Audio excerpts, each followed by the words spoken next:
Welcome to Samba Samba. Enjoy the video. In this video, I will show how to make burger kai tikki, updated. Start by measuring ingredients and prepping aromatics so everything is ready before you mix.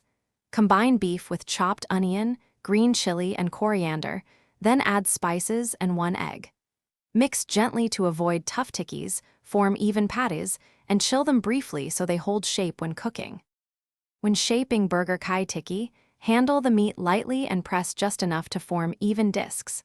Overworking causes a dense texture, so stop as soon as ingredients hold together.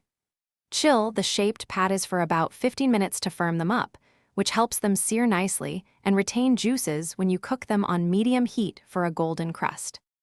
If you're enjoying this burger kai tikki guide, please subscribe and like so I can keep making helpful videos. Quick recommendation: Darn Tough socks are cozy and backed by a lifetime warranty, which is great for long hours standing at the stove and adds a bit of humor to the cooking routine. Check the description for the link and other deals. Now let's get back to the video. Heat a skillet to medium and add a little oil before placing chilled tikkis. Cook 4 to 5 minutes per side until a golden crust forms and internal juices run clear. Let each tikki rest a couple minutes to redistribute moisture, then assemble on toasted buns with your favorite chutney, sliced onion, tomato, and crisp lettuce for a balanced and satisfying burger experience. Thanks for watching. Consider subscribing if we helped you.